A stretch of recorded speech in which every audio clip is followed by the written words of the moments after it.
Hi, my name is Mark Anthony Dubois Jr. I was born July 4th, 1986. I want to say thank you for tuning in. Figured I'd change it up a little bit today. Just do a van talk.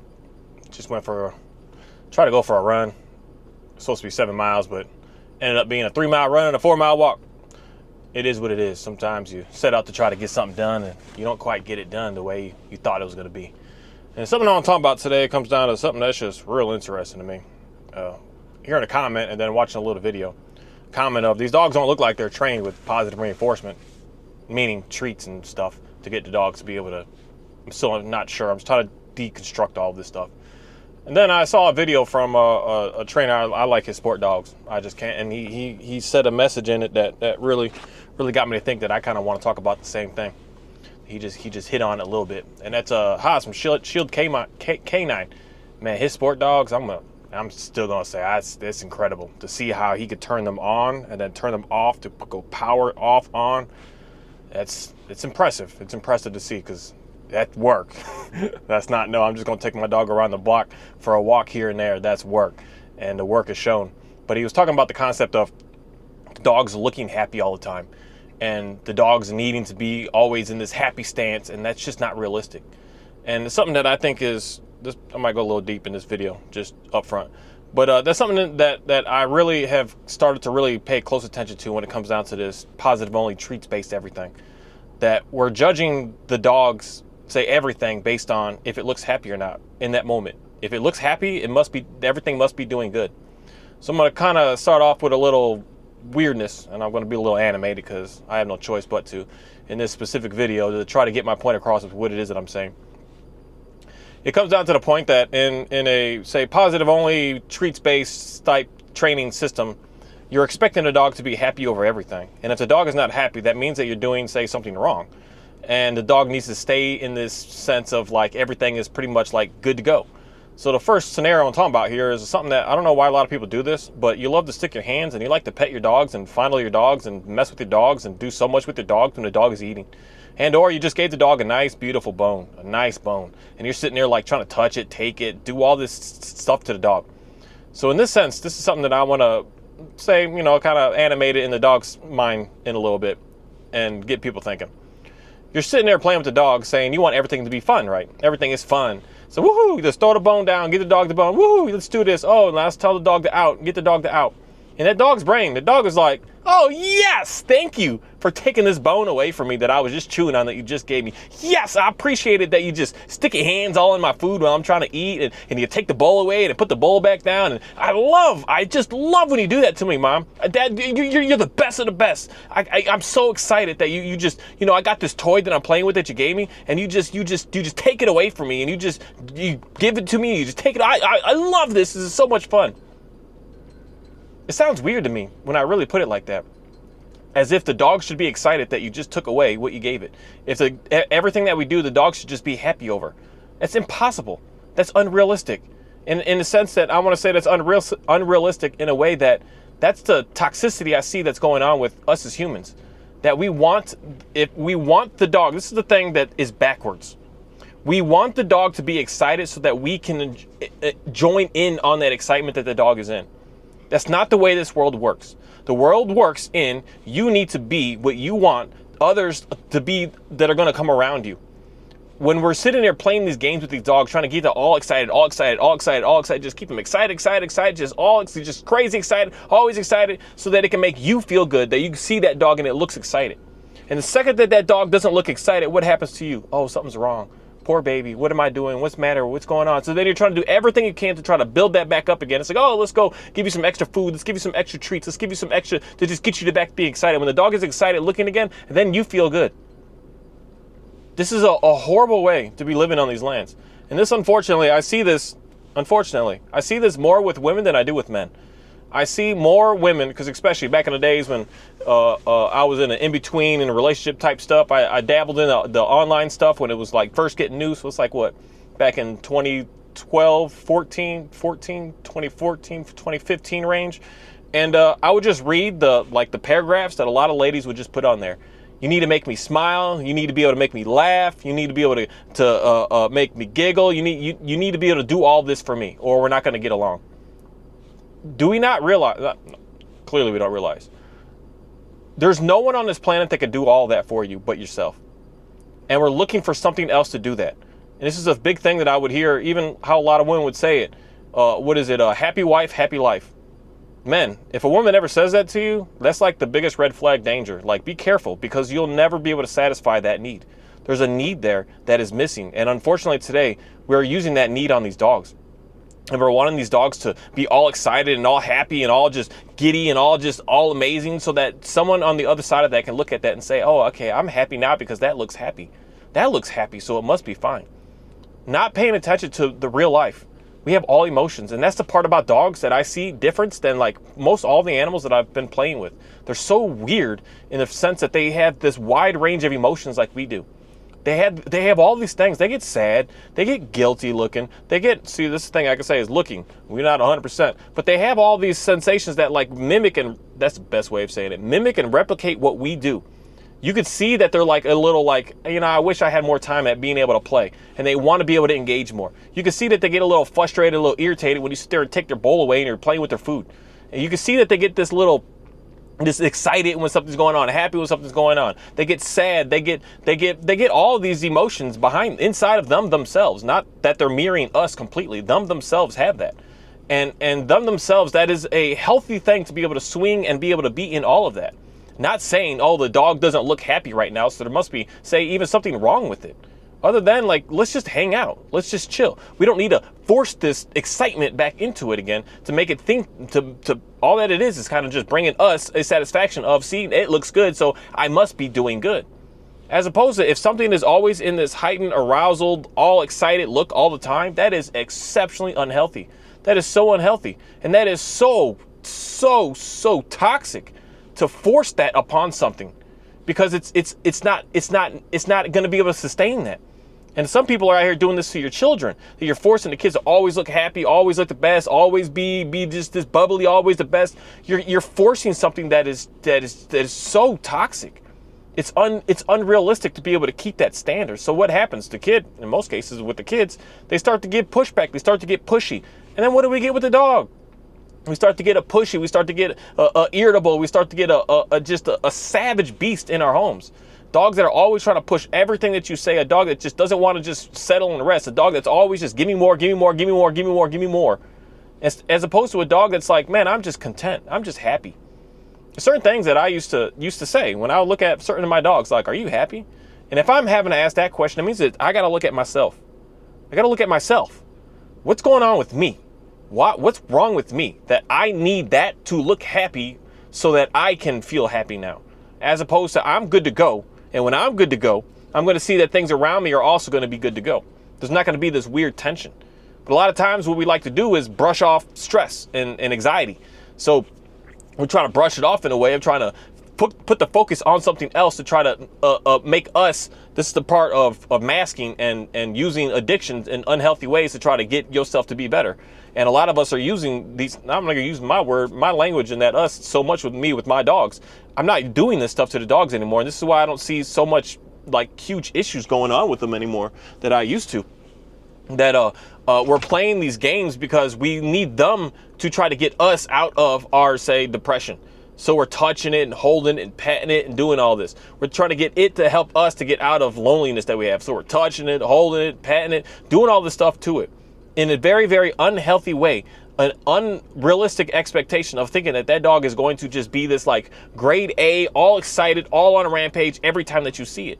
One of the most unhealthy things that I would see a lot, I would see this from so many people with dogs, and it sets dogs up for a lot of problems, is when you come home, you're waiting for that dog to be on this explosion of like, yeah, you're finally home, you're finally back, oh my goodness, it's been so long, and you're just feeding into it, like, yeah, I missed you, and it's like, that's a concept there that I really want a lot of people to think about.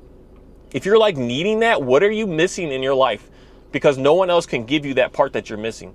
It's like you're expecting your husband to be that way every time you get home. Yeah, oh my goodness, that's not real. That's not real.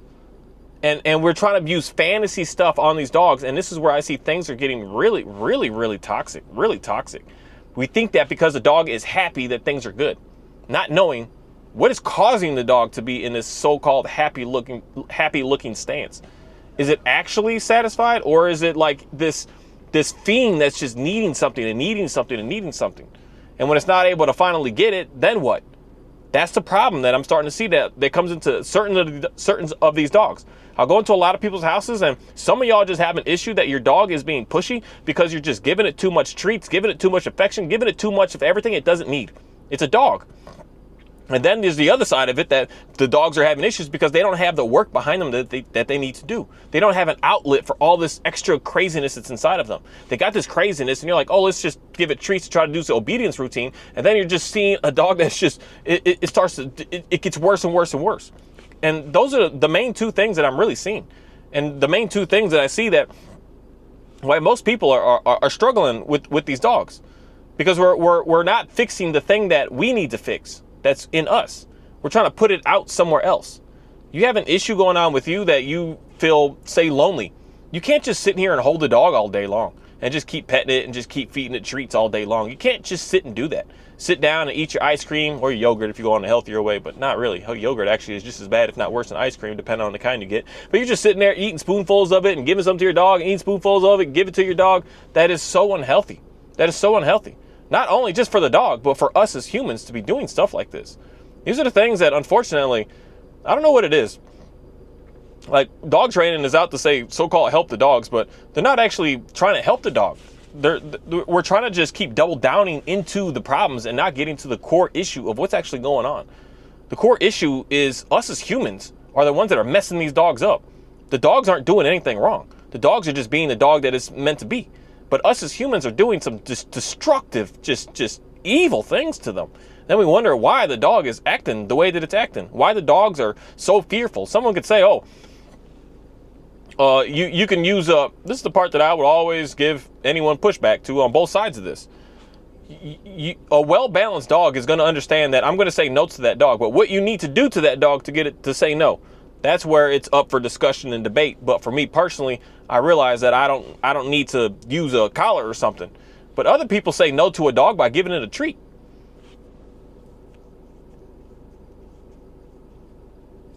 So I just had to have a moment of silence there for a second, because that just doesn't make sense to me. But yet we have a huge push today that states that how to be able to basically say no to the dog is to give the dog a treat.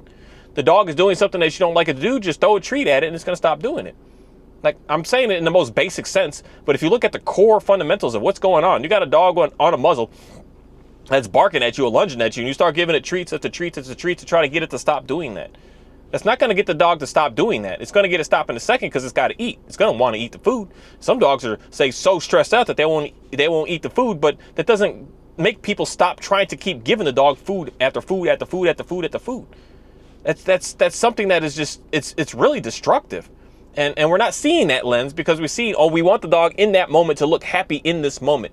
Then we think that everything is good to go. Just because a dog appears to be happy in the moment doesn't mean that it is. Just because a dog appears to be sad in the moment doesn't mean that's what it is. We can't, this is the problem that society has, unfortunately, with only trying to go off what you see and not paying attention to what's going on. I can have a day that I'm just like, every day I'm out walking, doing what I'm doing. I'm not like, what's up, everybody? Yeah, what's up? How's it going? But it doesn't mean that I'm like, there's right or wrong may not be the right words to use here, but I'm not saying there's anything wrong with me. I'm fine. I'm content. I'm satisfied with what I'm doing. And if you judge me based on, you saw my face in that moment, you said, oh, look at that guy. That guy must need this. He everything bad that you could possibly say, as opposed to realizing that we're cycling through everything in our day to be able to do what we do. But if you're only paying attention to that moment, what you see, you're messing everything up. You're messing everything up. You're not going to get to the core of where the issues are actually coming from. The issues are coming from us. We're the issue. We, the humans, unfortunately, as far as majority of everything on this planet, we're the issue. We're the problem. We are the chaos. Everything else is just living, doing, and making happen what they need to make happen. But we as humans, we come in and we just disrupt, and just destroy everything. Oh my goodness, everything. As much as we even try to say that we beautify something, we only just destroy it and then try to beautify it. But it was already beautiful in the beginning anyways. That's all that we do. And until we understand that, we're not going to get anywhere. We're not going to be able to get anything done, because we're looking in this, especially with these dogs, in this sense of, I need it to look happy. And if that's what you're looking for, to think that that's what success is, you're failing. Straight up. You're failing because you can't possibly sustain a happy look all the time. And the second that something looks off, then, oh, something's wrong. I need to go get a new one, or I got to do this more. I got to do that more, as opposed to just having a self-reflection of what's going on right now. What's going on? I don't need to be in this happy stance all the time. And no one around me needs to put their will upon me to try to make me be happy all the time. That's on me to do on my own self. That's a big, big thing I'm starting to see a lot with a lot of people. A lot of people. I see it more with the young ladies than I do with the guys. But then again, the guys just do, we be hiding more behind closed doors and hiding more. And I'll add a word to that, that we be lying more about what's actually going on behind what we're putting out to the public. But as far as just freely being able to talk, I hear a lot of this language from a lot of ladies. You need to make me happy. If you can't make me happy, then we're not a good fit. And that's going on with the dog right now. You're requiring the dog to make you happy. And if the dog doesn't make you happy, then there's something wrong with the dog. And now I need to do something to the dog to fix the dog to be able to make me to be happy again. And that's an impossible thing to achieve. Impossible. The dog is not going to be able to make you happy all the time. It's an impossible thing. It's not going to happen. It's just never going to get there. You're going to get little doses of it here and there. And that's the part where things start to get toxic, because that's where, let's say, codependent narcissist system starts to come in. You start to love bomb the dog and I love you, I love you, I love you, I love you, I love you, makes you feel good for the moment. And then something happens and it's like, now I need to discard, now I need to push you away, I need to push you away. And then you have this toxic relationship with the dog and you're wondering what's going on here. And the moment that you stop all this extraness, the dog starts to push its own self away. Say, I need some space. Like, give me some space. Some of these dogs, some of y'all houses, it's just begging for some space. It's like, please just let me sit in the other room for 15 minutes. Give me some space. Just let me sit on the back patio. I just see this so much from so many dogs. It's unfortunate, but it just is what it is. That you take the dog out for the backyard to go potty and the dog is just wanting to sunbathe outside and you're begging for the dog to come back in. Come back in. And the dog just looks up at you like, not in the sense of even trying to disobey a command that you're giving it, but just in the sense of, I want some space. Give me some me time. Let me do what I need to do right now. And that's nothing right now in reality. Most of these dogs just want to lay down by themselves and just do nothing. They don't want something engaging always going on. They just want to be able to lay down. Just lay back. This is my Dalmatian. We just went for this walk because she just wants to lay there. I'm sitting here looking at her for a second and she's just like, give me my space right now. And when I get home, she goes straight to my bedroom and she just lays on the bed and she's just like, I want my time. And she'll come back like 4 or 5 hours. Most days, I run her pretty hard each day. But it'll take her like 4 or 5 hours. She just lays in there, she gets back up and she comes back and she's like, oh, hey, how's it going? And all my dogs in reality across the board do that.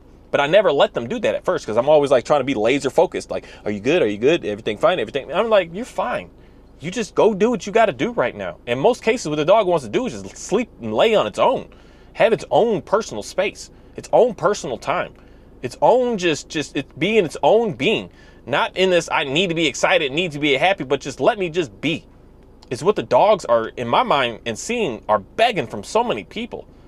They're getting sick and tired of this rampage, and this rampage creates the dogs to stay in this rampage of all extra excitableness, and it's not healthy. It's not healthy. The dog should be able to, when a dog looks, this is a thing that I do know, because I know this from other people that have what I would say is really nice dogs, and when you ever post pictures or videos, especially on Instagram, Facebook and stuff, they always get a lot of backlash, because a calm dog, a dog that is just chill, is content. It to people, we're used to seeing these, oh, that's a happy dog. But when a dog is just calm and just laying there, we're looking at that like, oh, look at that sad dog. Oh, that dog is depressed.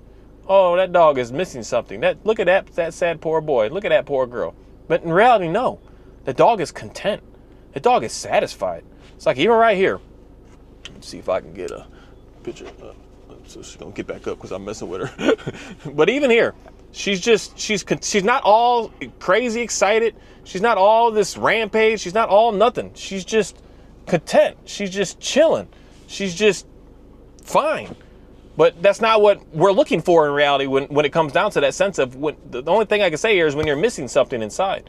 You need that dog on this extra excitableness to make you feel better. And the dog isn't here The dog is not here. This is the thing, that we're going to have new dogs that are going to start to be bred, and I don't know what other word to use, but the real word is created. We're creating these dogs today, and we always have been. But we're going to have a new dog that's going to be for what some people claim that they need it for, to be able to be what I would say is a true emotional support animal. But these dogs are not that. These dogs are meant to get stuff done, to do things, to do tasks for us, to open the door, to go move some animals, to go hunt, to go guard, to go protect, to go do things, to go clean the land because there's too many ferrets and moles and all this stuff on the land that we need to get out. The dogs are bred for us to do stuff with them, but we're no longer doing that anymore. We're thinking that the dog is here to make my needs in an emotional sense better, as opposed to your needs in a physical task better. Dogs still represent the physical task needing to be done. And that's the bond that we get of saying thank you. Because I saw that you did that for me, you did that work, and I'm like, I like that. But the dog isn't there because you had a stressful day at work, your boss was yelling at you, and now you need to hold the dog. The dogs were not bred to do that. And that's where we're having a huge problem, that we're needing these dogs to be in this excited state. Otherwise, you're like, oh, what am I doing wrong? What's the matter? That's not healthy.